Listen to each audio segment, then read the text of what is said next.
जो सोने की गिरावट को लेकर भविष्यवाणी बताई गई है वह भी गहरे संकेत देती है। यदि हम वर्तमान स्थिति को ध्यान से देखें तो यह बात स्पष्ट होती है कि यह संकेत भी संत रामपाल जी महाराज के विषय में ही प्रतीत होता है, क्योंकि संत रामपाल जी महाराज के आदेशानुसार उनके करोड़ों अनुयायी स्वर्ण का उपयोग नहीं करते। दर्शकों, संत रामपाल जी महाराज इसका कारण बताते हैं कि जब धर्मपरायण राजा परीक्षित के राज्य में कलयुग ने अपने पैर पसारने चाहे तो कलयुग के प्रभाव से राज्य में अनिष्ट और अप्रिय घटनाएं होने लगी। तब राजा परीक्षित ने धर्म की रक्षा हेतु कलयुग का विनाश करने का संकल्प लिया। मृत्यु को सामने देखकर भयभीत कलयुग राजा के चरणों में गिर पड़ा और करुण पुकार करते हुए प्राण भिक्षा मांगने लगा। राजा परीक्षित अत्यंत दयालु थे। उन्होंने उसे क्षमा कर दिया, परंतु कलयुग ने राजा से अपने रहने के लिए स्थान मांगे। तब राजा ने उसे केवल 4 स्थानों पर रहने की आज्ञा दी। पहला, जहां शराब का सेवन होता हो। दूसरा, जहां परस्त्री गमन अर्थात वेश्यावृत्ति हो। तीसरा, जहां जुआ खेला जाता हो। और चौथा, सोने में। समय का चक्र देखिए। एक दिन राजा परीक्षित वन में शिकार खेलने गए और अपने मार्ग से भटक गए। उस समय उनके सिर पर सोने का मुकुट सुशोभित था। कलयुग को अवसर मिल गया और वह एक सूक्ष्म मक्खी का रूप धारण करके उसी स्वर्ण मुकुट पर बैठ गया। मार्ग खोजते हुए राजा एक आश्रम में पहुंचे। वहां एक ऋषि अपनी गहरी समाधि में लीन थे। राजा ने उनसे नगर का मार्ग पूछा, परंतु समाधि में होने के कारण ऋषि मौन रहे।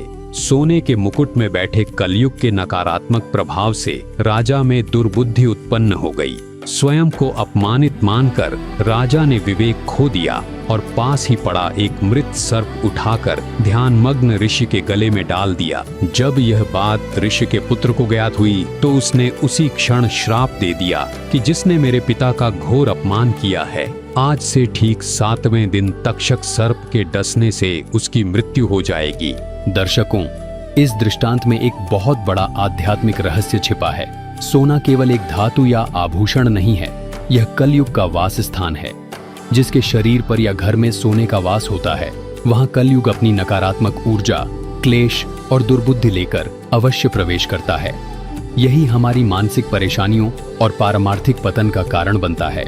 दर्शकों, संत रामपाल जी महाराज का अपने सर्व शिष्यों को सख्त आदेश है, जो जुआ खेलेगा, जो व्यभिचार स्त्री पुरुष करेगा, जो शराब आदि नशीले पदार्थों का सेवन करेगा और स्वर्ण को घर पर रखेगा या अन्य तरीके से प्रयोग करेगा, उसको मिशन से निकाल दिया जाएगा और इस आदेश का सख्ती से पालन भी कराया जाता है।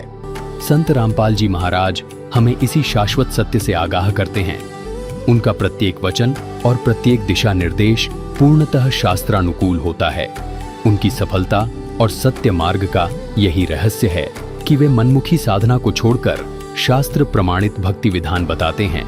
इसीलिए वे अपने अनुयायियों को परहेज कराते हैं कि यदि इस माया रूपी कलयुग में शांति, सुख और परमात्मा की भक्ति का सच्चा आनंद प्राप्त करना है तो स्वयं को इन 4 वस्तुओं से मुक्त रखें। आपके पास या आपके घर में सोना नहीं होना चाहिए, क्योंकि जहां सोना है वहां कलयुग की छाया है।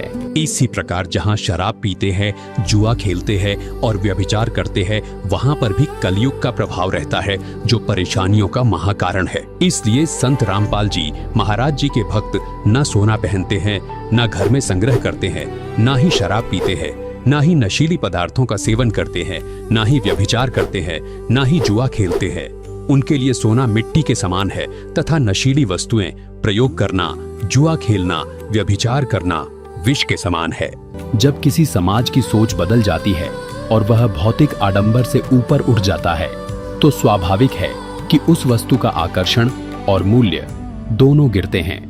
अर्थात यदि भविष्य में बड़ी संख्या में लोग परमात्मा के अवतार की शरण ग्रहण करेंगे और सोने को महत्व देना छोड़ देंगे, तो सोने की मांग घटेगी और उसका मूल्य भी गिरना स्वाभाविक है।